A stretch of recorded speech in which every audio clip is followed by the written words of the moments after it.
Hello, friends. Here it is, the top of the hour. We're going to wait just a couple minutes as people trickle in. We've got a great start going on so far. While we are waiting, Angie posted in the chat. Let's share where we're tuning in from. I am from Anchorage, Alaska, so I'm just going to stick that right in the chat right now. And Reggie, from the sunny climes of Kingsburg, California. So where is Kingsburg exactly? Central Valley, just outside of Fresno, basically middle of nowhere, but heart of the agricultural breadbasket of California. So, well, if it's the middle of nowhere, but can you get to somewhere going through Kingsburg?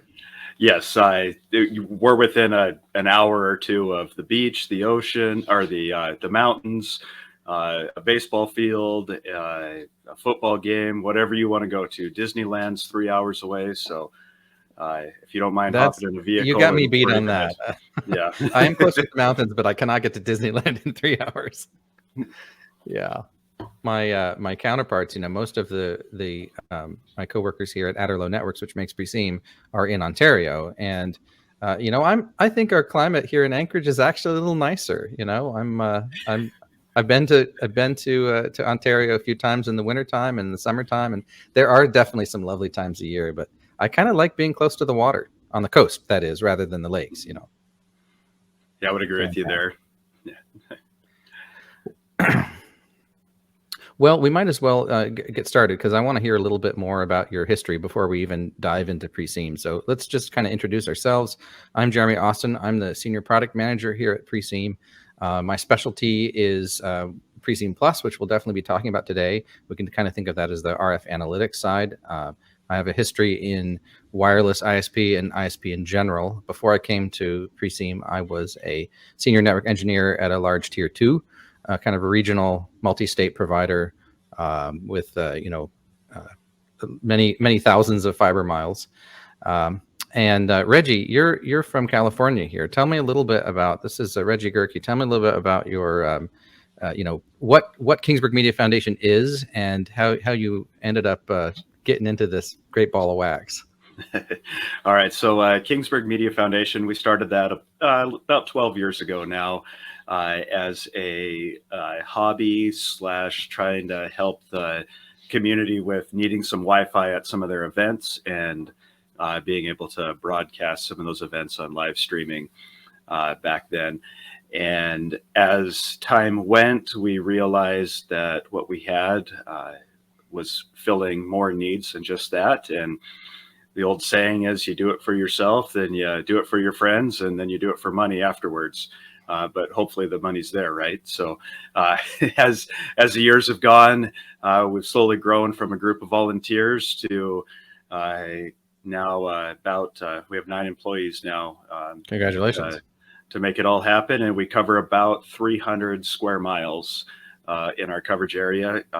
Going to hopefully double that, if not triple that, in the next 2 to 3 years. So it's been a fun ride to get to where we're at. That's awesome, and that's kind of the I want to story because I don't want to minimize it, but it is a story that we hear repeated again and again. That was my story as well. Where I wouldn't have had internet. I lived 100 miles from the nearest Costco, and I'm probably 300 miles from the nearest Costco, and I wouldn't have had internet if I hadn't gotten into this business. So what about the name, the Media Foundation? So do you these days limit yourselves strictly to internet, or what's the origin of the name there? So the origin of it was to really provide technology services with a media emphasis. We built it on the premise of nonprofits have some of the worst technology and technology support behind them. It's just kind of a necessary evil for doing the job. So we were really just trying to fill that gap, and that's where. So it was formed as a nonprofit, and we are still running it as a nonprofit. Easiest way to describe it is think of the Goodwill thrift store model of come here, get internet at a really good price, and the money that's left over, make sure that everybody else is able to get it too. So that's cool. That's like almost a cooperative. Is there, your ratio of like anchor tenants? Are you doing some wholesale at this point? Or are you still mostly doing retail, residential, and business? So primarily residential business. I'd say we're probably about a 70-30 split, residential versus business, but we've gotten into a little bit of the fiber side, playing around with that a little bit more for our own backhaul and benefit. But Mhm. I also finding that with tribal nations coming in and providing them with a fixed wireless solution that's ran on a backhaul of fiber, and we just kind of help manage it, and we give it to them to run and sell how they want to for their benefit.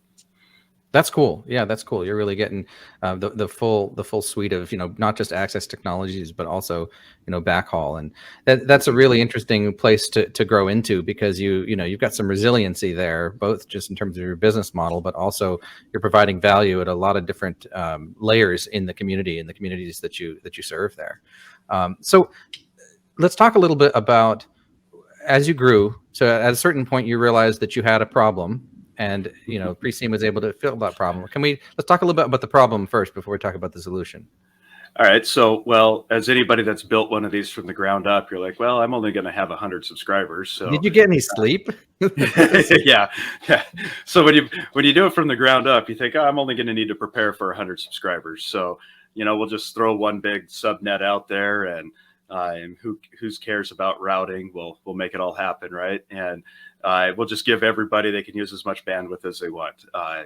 And then as we obviously cleared that number, we started to get more and more support calls of it being problematic with speed, latency, packet loss, what have you.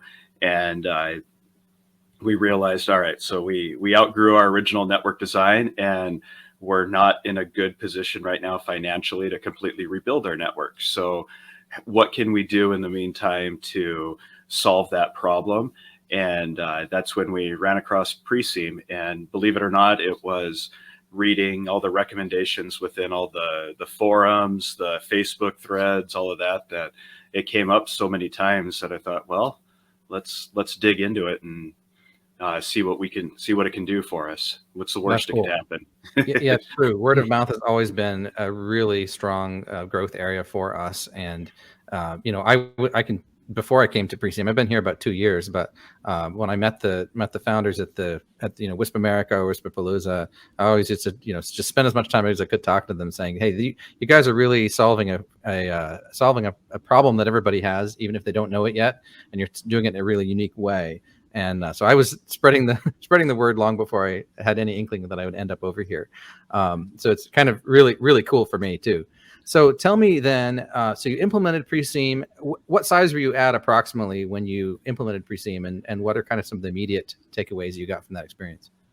So we were probably about 400 subscribers at the time that we started with Preseem, and the original goal was to utilize the traffic shaping portion of it. We were just putting the traffic shaping right on the CPE radio, primarily Ubiquiti equipment. And as customers wanted to change plan speeds, we were finding that it was a lot of extra work. And then we were seeing the buffer bloat issue really starting to hit us as more and more went. So because you'd end up sending packets onto the RF side that would then get discarded before they hit the customer, right? Right. Yeah. So lots of we actually saw more packet loss when we implemented traffic shaping on the CPE than when we just let them have best effort. So oh yeah, of course. Yeah, definitely. And I was like, well, that seems backwards, but it also makes sense too. So then moving into Preseem, firing that up and realizing that, okay, there's a little bit more than just traffic shaping here. It's doing the traffic shaping on the front end and keeping the lane wide open for everything else that's going there. But then we were also able to just see so much more about our network that you really couldn't see from a single pane of glass without spending hours and hours and hours digging into logs and whatnot. Right. Do you want to give us an example of, since I know you can share your screen there and you're willing to do that with us, thank you very much. But you want to give us an example of, how you would use those latency metrics? Yeah. So let me pull this up here. And this is kind of a quick look. it's really neat to see. Probably one of my favorite views I have is this, and it also is an embarrassing view, but it gives us The the worst nice. ones are at the top, aren't they? Yes, of course. And let's scroll down there. It looks Yeah, better yeah, down here. it is, Yeah. So it just being able to see all of our towers at any given moment and see that trend of, several weeks as to how things are going, and then really dialing in and going, okay, why is this sector red for the last 2 weeks? What are we doing wrong there? But so that was kind of the basics of it, and that let us dig a little bit more, and then we could go to here and look at our health score related to that. And this one right here is actually that sector that we saw at the top that was 173 horribly milliseconds.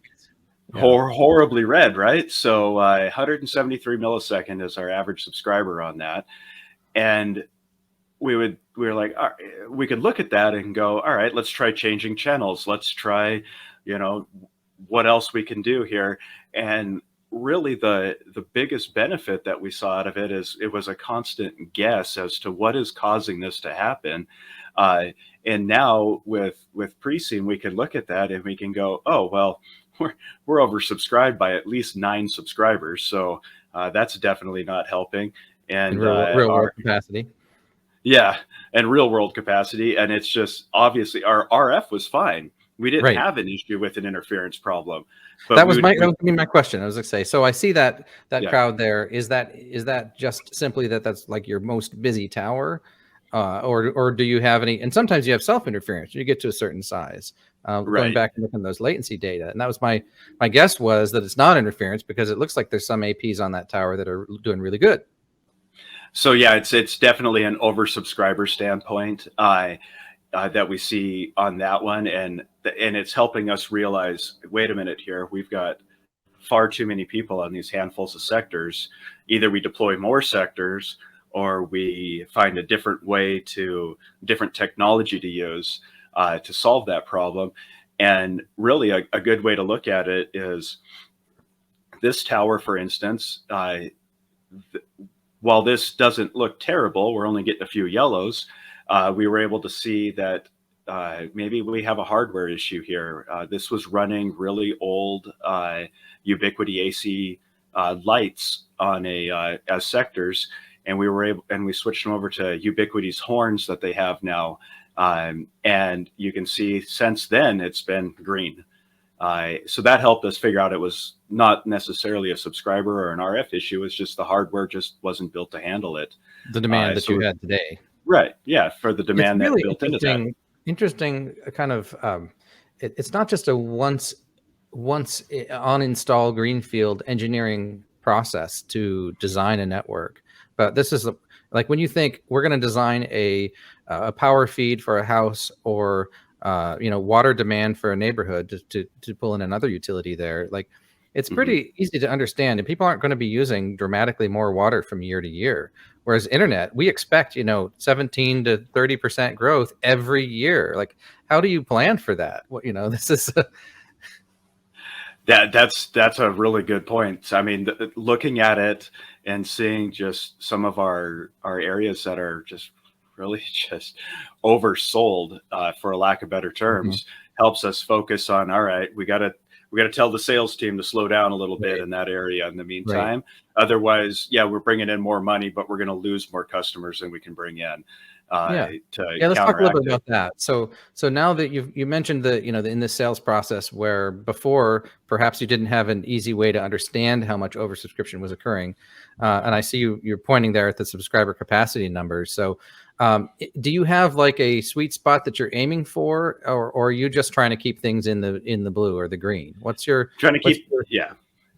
Yeah, definitely trying to keep it in the blue or the green. But and it really depends, because we have a lot of different types of things. Some of these are straight up just point to point, single connections.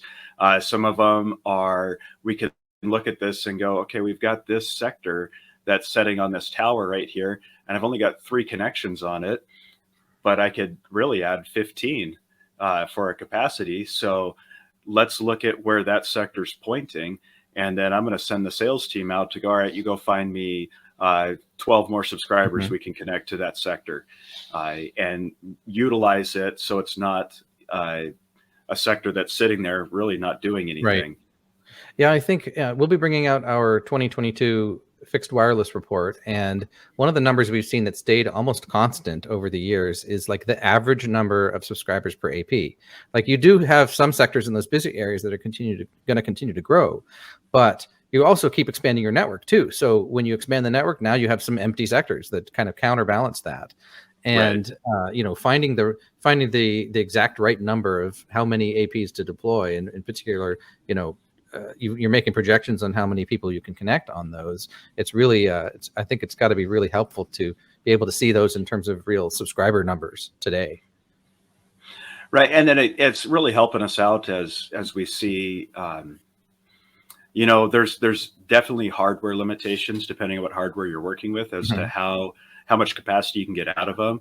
So as we learn that this particular water tower has, when I sort by connections, the first, 10 or so are all of our highest usage.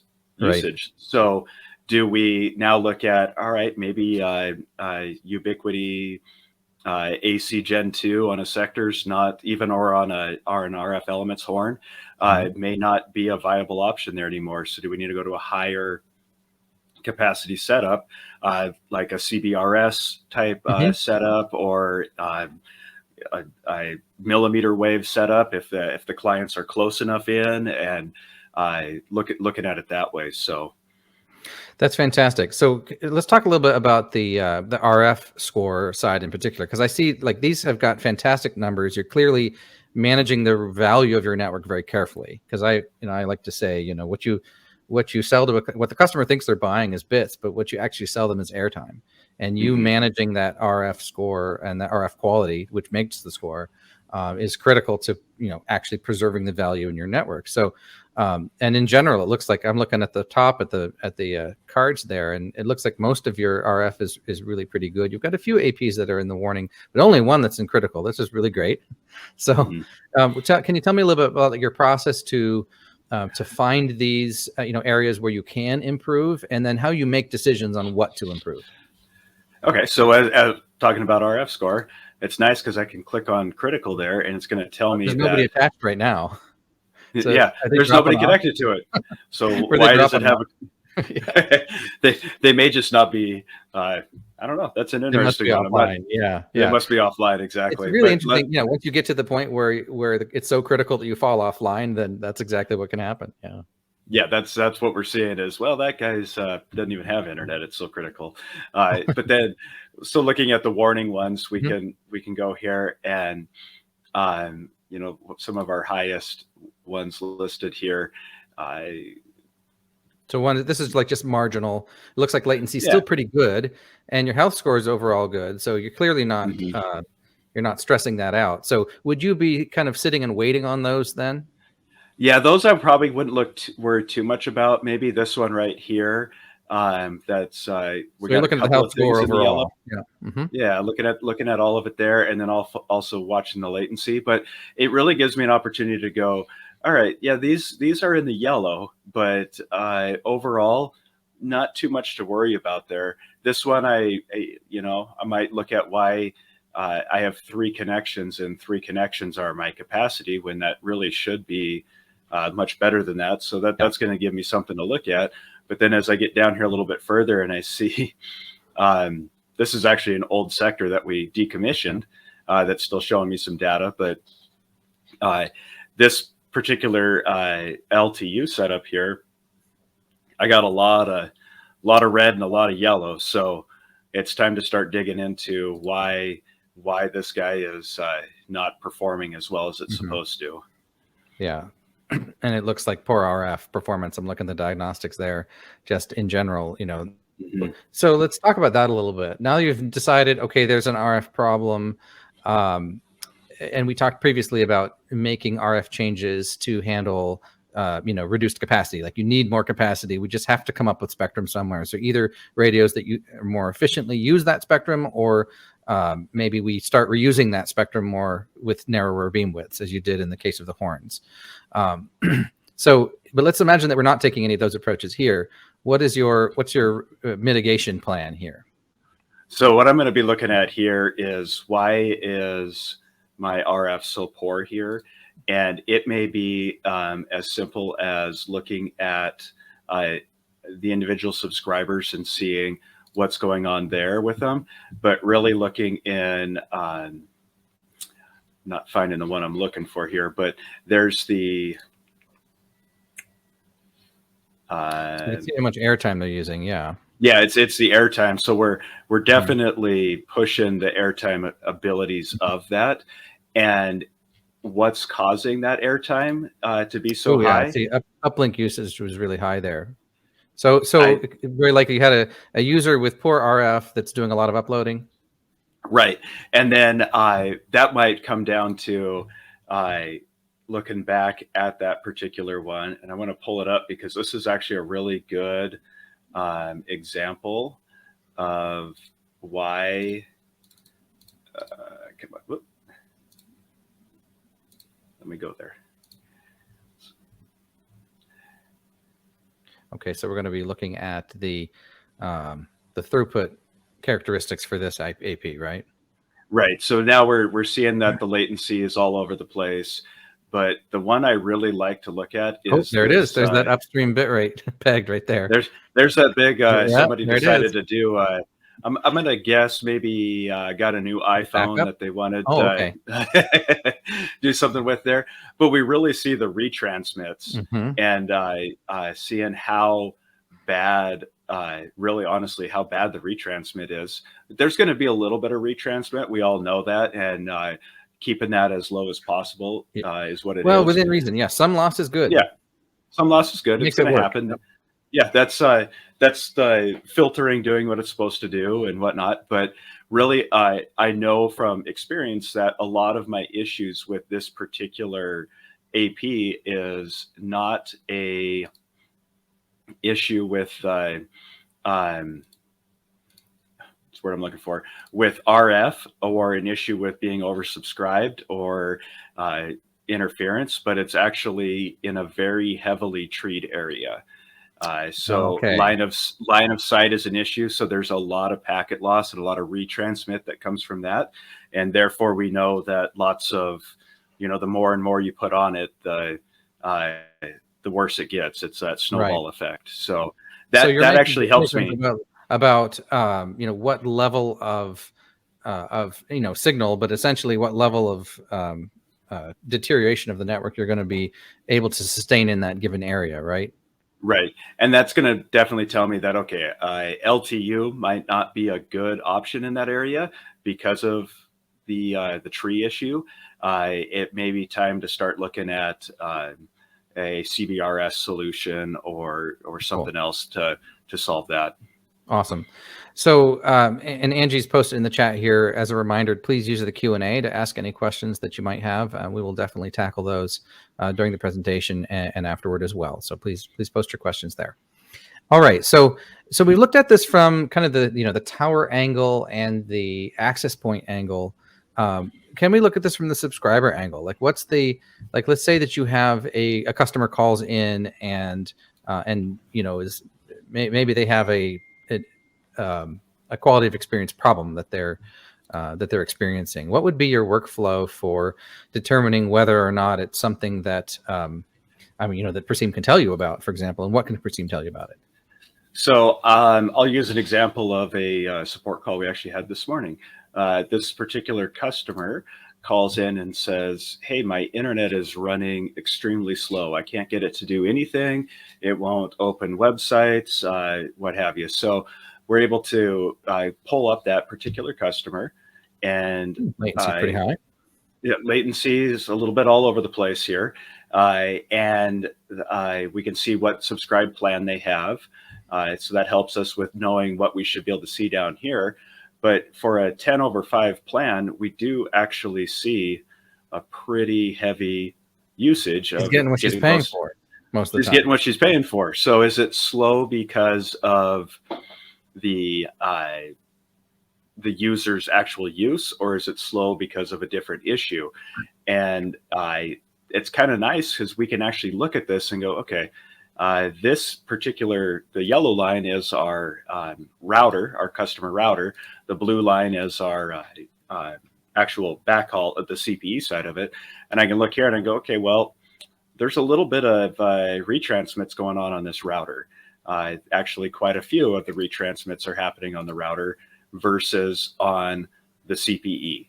Mm-hmm. So now I can go, okay, this particular customer, they might be experiencing some slow internet because they're having some router issues. It's not the actual internet connection itself. It's somewhere within that router. And when I go back and look, I can go, okay, well, this particular customer I know has Ubiquiti AirCube ISP. So a low end router. Mm-hmm. It might be time to look at, does this customer need a new router? Do they need a different solution because maybe the house is too big and the router's too far away? So you're getting a lot of those retransmits because within their own Wi-Fi within the house.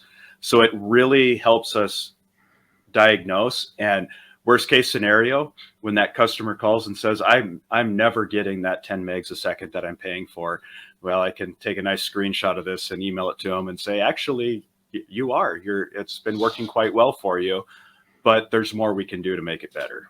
Right. And had you already checked her CPE radio here in that view, or did you just go here first? I actually went here first. When the customer called, the first thing I did was type in their name and bring it up here. And then I would at that point go over to see if anything stands out. So like the latency is kind of high on this, but I am seeing a decent bit rate still. So it makes me go, okay, what's going on? At that point, it gives me a good opportunity to go look at what they're connected to and being able to see, find the right view here. Right. I always get this backwards. But the support view is, I think, the one you'd want to start from, which shows you the whole. Thank you. Jazz. Yeah. And actually, I don't mind giving a little teaser here. The link to the CPE radio is just days away from release. So you'll actually be able to get to the CPE now from the support view, and it'll actually show you the score right there in the support view. Nice. That'll be a nice help there. So I can go.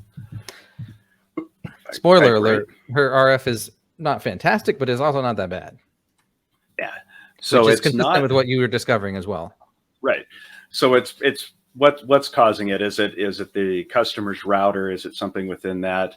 But then now we can see that the score's not terrible, but she's got, in fact, it's asymmetric here, Reggie. It's in the TX, so her uplink is a little worse, which you can see actually on the graph too. But that's right. So that one's just moved over into the where we're gonna say it's orange, but overall it's still in the blue because the downstream is not quite so bad.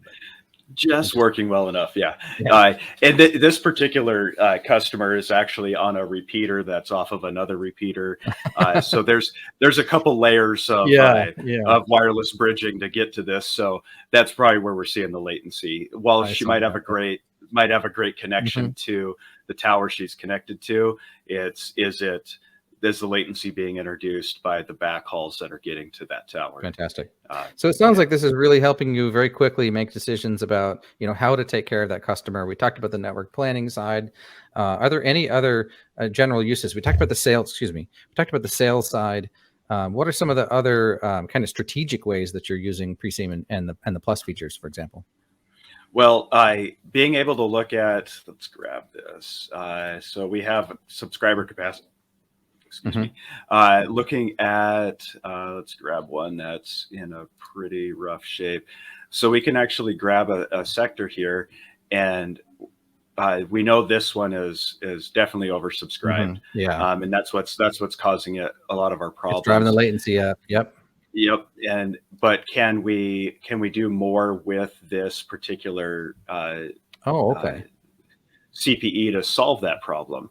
So going into, if I can find the right spot here, wireless, here we go. And we'll go.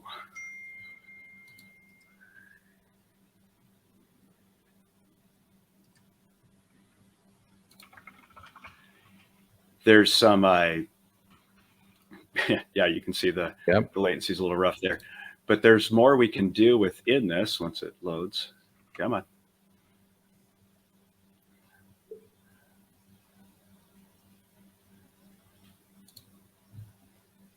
It always works until you need to demo it, right? Well, this is great. Yeah. I'll continue talking while I wait for my wonderful internet to work. Sorry, wait, I made the internet. Oh, there it goes. Okay. So now in this situation, we know that this has the ability of only doing so much data bit throughput, right? So looking at our downstream, we're continually hitting that typical threshold that a Rocket Prism 5 AC has, and that's that 60 to 70 megs per second. So one of the things that I really love that we can do in here, and I haven't in this particular situation, but we can grab and we can set an overall traffic shaping for that one AP, and that's going to bring all the subscribers down collectively to stay underneath that threshold limit. That in turn will improve everybody else's experience. It's going to slow them down. Yeah, they're not going to get the speed they're looking for, but they're not going to notice because it's going to work. Garrett likes to use the phrase, "It's about balancing the gamers versus the downloaders." You know, the streamers. Exactly. So you're right. It's going to trade off there. That's going to kind of give you a few more percentage of airtime, and that's. You'll still have the overall capacity problems, as you've noted. You know, you still have to have a strategy for upgrading that, and deciding when to upgrade your network is the key to ROI, right? You know, it buys you a little bit of time in the meantime. A little bit of time. So, that's correct. Yeah, 100%. That's really cool. So, are there are things that you'd like to see, you know, since we've got folks listening here, you know, they probably learned something from, I always learn something when I talk to an operator. You know, there are things that we've all learned in common, but then there's also these unique things we have to share, you know. Then this is completely unrehearsed, guys. Is there anything that you'd like to see that Preseem doesn't do today that you think would be really useful for the community? All right. So yeah, there's, I mean, as anybody knows, in the world of vendors and product availability and supply chain and all that, we've all gotten a little bit more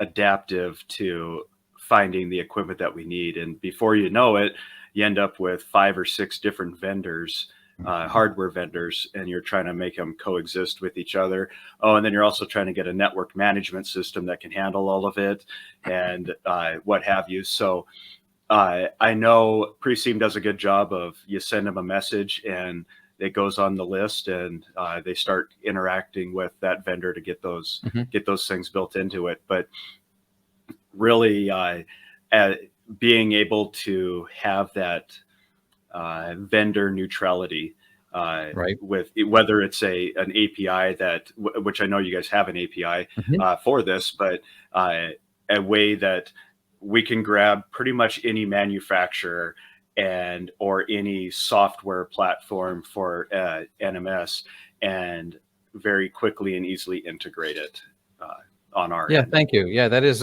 a feature that we think is really important, that vendor neutrality, as well as understanding that as you grow and as your business grows, you are going to go through multiple iterations of management platforms. One of the things that I was involved in at the company prior to coming here to work on Preseem was a very large company that it was around about 100 years old, and they had, I want to say 50 or 60 different software systems that ran different parts of the company that were being reintegrated into essentially one platform to rule them all, with varying degrees of success. You know, it's very difficult to do that. But when you keep these the features modular, if you will, then it becomes a little bit easier to upgrade them and enhance them. And that's one of the reasons why we not just have the inbound API and Preseem, but outbound, where we want you to be able to get some of your data out and show that in other ways. You know, you were talking before we started telling me a little bit about the NMS system that you're using, and that's not an integration that we do today, but that could be a really interesting one back out into an NMS. You know. Yeah, that's the challenge is from a high level support view, being able to monitor all those different systems simultaneously without switching through 5 or 6 tabs on Chrome to see which one where your Right. problem is. Yeah. Okay, so which antenna's offline now? Let me see if I can find that. But being able to have that single pane of glass is really helpful. Yes. And Preseem actually does probably the best job of bridging that gap now between manufacturers, just because it's really showing the back end of your network versus the uh, anything particular to any one vendor. That's a good point, Reggie. We don't replace vendor tools. Absolutely, we consider that we're there to show you the kind of the 50 shades of gray that you don't get in a binary, even in an NMS. And on your infrastructure side, you absolutely do need to still be taking care of that stuff. But on the subscriber side, as we showed with that subscriber, that this connection was poor enough they were just dropping offline. We want to be able to show you some nuance. Did you want to talk about this slide, Reggie? Here, this. It's one of those. It's another one of those nice views that as an owner, you can look at it and go, all right, are my guys actually doing their job? Are they being proactive on this? And how's this all laying out? And again, this is almost an easier way to look at this view here. Like overall. Instead of scrolling through to figure out where everything's at, we get the benefit of this one showing us kind of a nice bar graph, and where ideally we get that green area to grow and grow and grow until it pushes the other parts out. But well, you know what, Reggie, that's a good point. We're gonna actually eventually update this to the 4-color model as well, because one of the things that we discovered originally, it's very easy to say good, bad, and iffy, which is essentially what this one is showing here. And the reality is that it's a little more subtle. So we invented this idea of the Preseem blue, which is, you can think of that as an area between the green and the yellow, where it is where the needs of the customer are still being met and they're being served with good QoE or decent QoE, but you're still making money as an operator. You've got to allow them to load the system up and actually pass them. Like, you can have a green sector all day that's passing no data, right? Yeah. So we we really like that one. And in fact, there's some questions coming in here. So perhaps if we can pivot a little bit, Reggie, and instead of taking my questions, we can work on some of the additional questions here that are coming in. Let me see. I may answer them a little bit out of order, but let's see here. I think I'm going to take over for you for a minute, Reggie, if I may. Certainly. I've got your data here, and I'm going to answer one of Josh's questions here. It's a really good question. So this one, Josh asks, is there a way to take a baseline measurement and compare later? For example, if I'm doing maintenance, I'd like to quickly know that the network performance after the planned change is similar. I think he meant after the planned change is similar to that before the change, or are you using Preseem for that today, for Reggie, yourself? Yeah, we definitely are. Whether it's going in and changing a frequency and seeing how it changes the RF score, or like we mentioned earlier, just completely replacing hardware on an entire tower and being able to compare the before and after on that. So was the money spent worth it or not? Right. Yeah, that's a very good point.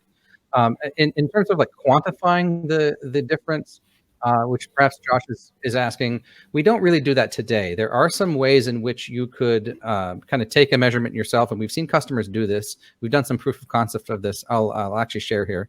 And so today, we're talking where we would be taking a score and seeing, did it change over time? This is pretty flat here. But we've also have this. I actually gave Reggie a sneak peek of this. This is coming out just here in a couple of days.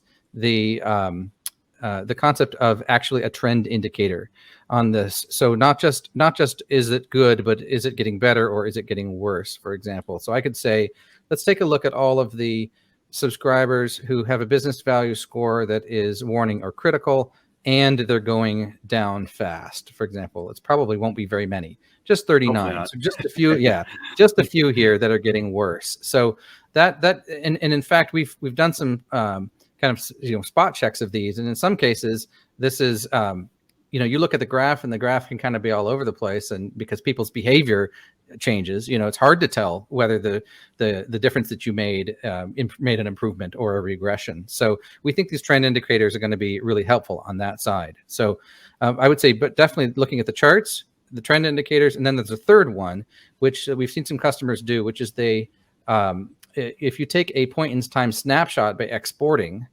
all of these values, no matter what the date is, you can then you could do like a quantifiable comparison over the time range of your choosing, rather than over the time range that right now, when you see that trend, that's a 2-week trend. If you wanted to do a 6-month trend, you'd be completely able to do that using this, and eventually using the API as well. So hopefully that answers Josh's question. I'm going to mark that one as answered. There's a couple more here. We've got one from Rick, and we've got one from Josh that are kind of related. So Rick is asking about the functionality to see who needs to buy a faster plan or how much of their plan speeds they are using, and an update on that. We call that subscriber plan assurance, and that is not in the UI yet. And but we do have essentially kind of an analog of this. If we're going to look at our CPEs here, one example would be, let's say, for those who need to and are eligible for buying a faster plan. Well, let's say we've got folks who have a really good RF score, for example. Let's say that it's the top, blue and green, and then let's say that their business value score is poor. Meaning they're using a lot of data. That immediately gives you a selection there where you can say, okay, maybe these subscribers are eligible for an upsell. That would be a really easy way to combine that. That's not going to tell you the percentage or what plans they're eligible to go to. That's what we will be doing with subscriber plan assurance. Hopefully that answers your question. Rick, in terms of the timeline, our goal is to have that out by WISP America in the spring. So watch this space. That's what we're hoping for. Fingers crossed on that one. And Josh had a similar one, which was, customers who seem to be plateauing near their subscribed rate. That is, again, that's subscriber plan assurance, which you can get some of that information out today, but it's a little bit more of an inspection. And then the other one you were wanting to know was, Josh, this was APs that are underutilized with regards to airtime. This is kind of the reverse of the thing that Reggie was showing us. If you don't mind, Reggie, I'll just pop back over here to the access points, where it would say, okay, if they're underutilized in terms of airtime, so we can just simply say, well, let's run the slider up here. Let's only look at ones that have 73% and more. This is the average of all airtime. That's not peak airtime. But then let's just take a look here and sort by connections. You'll absolutely see, okay, here's all these idle ones that really could do with a lot more. In the case of the subscriber capacity, those numbers are going to be more accurate the more subscribers you have on an access point. But it's entirely possible for you to sort by how much capacity is available as well. Take that into account and pass that off to sales. So that's the way you're using it too, Reggie, right? Right. Yeah. Just looking to see what subscriber capacity is still left. We know that's a good place to target.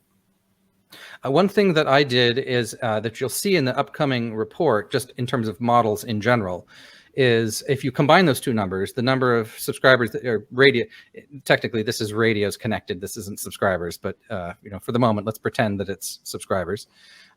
In most cases, if you don't have too many micropops, it's going to work out to be perfect. It's basically 1-to-1. If you've got micropops right now, that might be a little bit odd, but if you add these two numbers together, how much free capacity there is and how many connections there are, then you're going to get, that's really a component of the AP health. So right now, obviously, I wouldn't want to be adding them necessarily on ones where, well, in this case, this single user here is the only one contributing to the RF score there. So it doesn't mean you can't add more users to this one. That's the baseline that we have. Very likely this radio is capable of more subscribers than that once you start getting more subscribers attached to it. So both of those numbers together can be a really helpful indicator of what the overall capacity of your network actually is, which is, I think, what Josh was asking for. So, Josh, if that didn't answer your questions, please post a follow-up. Okay, we are getting we have about 15 minutes left. We don't want to run over, but this has been a really fun conversation. So I'm going to stop screen sharing here for a minute, and let's just continue on. Here's one that didn't make it to the Q&A. So Manuel was asking about a way to send reports from Preseem to email or like a Telegram channel, so like a notification of APs with high latency. So we don't currently do a notification today. There is an API that has access to those numbers. If you look at, I think it is, let's see, API docs. Let's see here, API docs, Preseem. Yeah, apidocs.preseem.com. I believe we'll have the info that you need about getting that latency data out, and then you would just be able to run a script and turn that into a notification and put that into any channel you want. So if you have trouble with that, just chat with us at our website, app.preseem.com, or drop us an email at support@preseem.com, and we'll get you some help with that. Great questions, guys. And Reggie, you have any questions while we're or any additional comments you want to make, since this has been a really fun exploration? Nothing really comes to mind. I know it's probably one of the biggest takeaways that I have from when we integrated Preseem that I still get mentioned from my staff on a regular basis is the day we turned the switch on, our phone stopped ringing, and it was worrisome enough that we started calling ourselves to make sure they were actually still working, because we just weren't getting the phone calls. Now, obviously, as you get more and more subscribers, it doesn't solve everything. Right. It's not the genie in the bottle, but it's a nice easy button. Yeah. It's a nice easy button, but that is true. And I think this is, I can't stress this enough. I think this is true no matter what system of traffic management that you use. There are certain types of traffic management that we just don't do at Preseem because philosophically we think they're bad for business and bad for ISPs and bad for wireless ISPs in particular. But what is true about all of them is they will help you up to a point, but they cannot fix underlying problems of, let's call it, resource constraint due to bad management. And so that's partly why we've stressed a lot of these features of the metrics being more important than the shaping, and the analytics and the scores being more important than the easy button. So the easy button, like that's for you, right? It makes your life easier immediately. But now you can actually put the time that you saved from all that, the support costs that you were incurring, that now allows you to roll that back into the value of your network, which is why we invented, Preseem Blue, the color, which is like, let's get the ROI just good enough. Let's get it to be at a place where both the ISP and the provider are happy. So that's really important aspect of what we're doing. And thanks for pointing that out, Reggie. That's a really good point. You bring up a really interesting thing, because we've been looking at as we solve the problems that we didn't know we had until we had this to know where the problems were to fix. Mm-hmm. We've looked at other options that are out there too. It's do we go to other things like, all right, we know peak usage in the evening is streaming related. Do we put some kind of traffic shaping specifically on YouTube TV, Sling, Netflix, what have you? But not let them do 4K streaming. Let them only do it at 720 or what have you. But the more we look at that, the less I like that, because it's an easy button, it's a Band-Aid, and I'm afraid it'll probably end up creating more support calls saying, hey, I used to be able to do 4K streaming, but now it doesn't let me do it anymore. So what happened? Why is my internet slower? Yeah. Exactly. That's completely on point. I understand, like, if you're in an emergency situation, like you've got that tower where, you need to be able to do some compression temporarily. It can make business sense in the short term to do that. And in our case, where we're talking about that AP level shaper, like the benefit of that kind of a shaper is that it is traffic agnostic. It does not differentiate, but you can't predict exactly what the customer is going to want. And so for you to prioritize one type of traffic, within reason over another one is going to, like, you're taking it from somewhere. You're not inventing it out of thin air, And so long-term, a customer who, whose needs aren't being met is going to go be somebody else's customer. So, it just makes business sense to give them what you can, rather than, say, well, we've saved some bandwidth. In fact, we've seen this in many networks. The phone call stopped, but also the total amount of traffic, we call it good put. The good put actually went up. Like you can lower your retransmissions and see that benefit. Let's say that you were running at 10%, in some cases 10% or more retransmissions. That's going to drop, and you're going to see that. Let's say you drop that down to 5. That's an additional 5% of capacity that you've just gotten back. That's at least a quarter's worth of growth that you now can roll back into actually building out your network in a really helpful way. So yeah, we see this discussion coming up a lot in the context of DPI. In fact, we've talked about why we no longer do that at Preseem. Our founders were from Sandvine, which famously did a lot of DPI. They know pretty much everything there is to know about that field. And myself, I had done a lot of the things that you're describing, Reggie, where I was trying to keep on top of like, what are people doing? Where's the bandwidth going? Let me see if I can make this fair, because I was we were operating in a very rural area on a very shoestring amount of bandwidth, couldn't be had for love or money. So there are definitely cases where it can make sense for particularly, an end customer to make that kind of decision and say, here's the kind of traffic that I want to have running on my network. But my feeling is that that really should be an end customer decision, not an ISP decision. And obviously you can do it. You can, in most cases, it's not illegal, but it's not a highlight of what we're wanting to do. Yeah, we get that. I get that question all the time. So when I get internet from you, are you guys going to be monitoring what I do? Are you going to be able to see what I'm doing on the internet? And the answer always is, well, if I had enough time to sit there and watch what you're doing on the internet. I do wonder. Yeah, but at the same time, no, as long as it's working, that's what I care about. Now when I get the copyright infringement emails or something, then yeah, now it's a different conversation. But that's somebody else who's making that decision, not you. That's not me. That's not. Yeah, exactly. Right. I'm not the one that discovered it. It was somebody else that did, and now I have to deal with it. But we like being able to say about Preseem that you can pull up any customer's account and no one will ever be embarrassed. There's no nothing. Yeah. There's no privately identifying information. It's just quality of experience and things that it's perfectly safe to show. And thank you for sharing that with us today, Reggie. Getting a glimpse into your network. It looks like a real healthy network, and clearly you've almost doubled in a couple years, 2 or 3 years. You're on the right growth path, and we really enjoy having you as a customer, Reggie. So thank you for being with us and also spending the time with us today. Yeah, you got it. Thank you. Thank you for letting me, show off, but then also at the same time, embarrass myself with some of the things that are out there. But it's really great having the tools that help you do things that make things better in the long run, instead of just stabbing at it, throwing money at things, guessing on whether or not it's going to make a difference or not. That's right. Yeah, absolutely. We want you to grow, and the way for that to happen is for you to know exactly where to spend your money. Because obviously, if you grow, we grow too. So it's a win. It's a win-win. So, yeah. And Tyson said thanks. Yeah, thanks, Reggie, for coming on. It's been a blast. And I think we'll wrap it up here. And I won't. This will go away when we stop recording. So I just want to say thanks for coming on, Reggie. It's been a really good time, and thanks everybody for coming and listening.